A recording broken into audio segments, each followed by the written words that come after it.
തേജസ് അടങ്ങുമോ എന്ന് ഭയപ്പെടുമാറ് ഇരിക്കുമ്പോൾ കൈകളിൽ മൺചിരാതുകൾ ഏന്തി എണ്ണയൊഴിച്ച് ദീപം കത്തിച്ച് ലോകത്തോട് നാം ഈ സായം സന്ധ്യയിൽ ഒരു സന്ദേശം പറയുന്നു. മനസ്സിന്റെ വികാസം, മാനവികത ഈ സമൂഹത്തിന് അനിവാര്യ ഘടകം.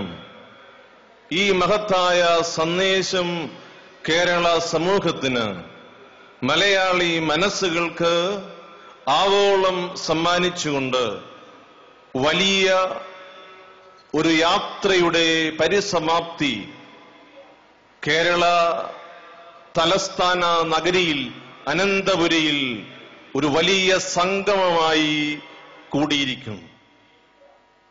ഈ സമൂഹത്തിന് അനിവാര്യമായിരിക്കുന്ന ഒരു മാറ്റം, അതേക്കുറിച്ച് മനസ്സുകളോട് മന്ത്രിക്കുന്ന ഒരു സായം സന്ധ്യ.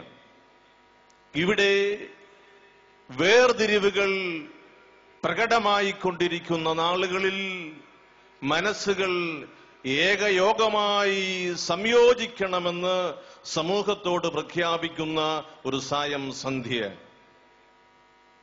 മതത്തിന്റെയും ജാതിയുടെയും സമുദായത്തിന്റെയും രാഷ്ട്രീയത്തിന്റെയും പ്രത്യയശാസ്ത്രങ്ങളുടെയും വ്യക്തി താൽപര്യങ്ങളുടെയും ഉപരിയായി കേരള സമൂഹത്തിന് സ്ഥായിയായ രൂപഭാവ സാങ്കത്യമുണ്ടെന്ന് ഈ പൊതുസമൂഹത്തോട് പറയുന്ന ഒരു യാത്രയായി ഞാനിതിനെ കാണുകയാണ്.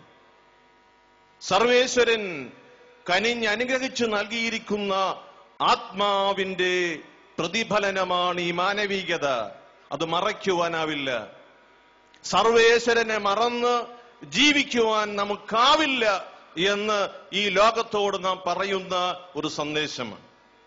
ഇവിടെ ഹിന്ദുവെന്നോ ഇസ്ലാം മതവിശ്വാസിയെന്നോ ക്രൈസ്തവനെന്നോ വ്യത്യാസമില്ലാതെ ദേശത്ത് ഉണർത്തുപാട്ടായി നമുക്ക് സംഗമിക്കുവാൻ കഴിയും. അതിനെതിരെയുള്ള സകല തടസ്സങ്ങളും ദൂരീകരിക്കുവാൻ മനസ്സുകളുടെ ഏകീകരണത്തിന് സാധിക്കും എന്ന ഊഷ്മളമായ സന്ദേശം ഈ സന്ധ്യയിൽ തലസ്ഥാന നഗരിയിൽ നാം പങ്കിട്ട് എടുക്കുകയാണ്. ഇവിടെ വിദേശ ശക്തികൾ അവസാനമായി പറഞ്ഞിട്ടു പോയത് നമ്മെ സംബന്ധിച്ച് അർത്ഥവത്താകരുത്.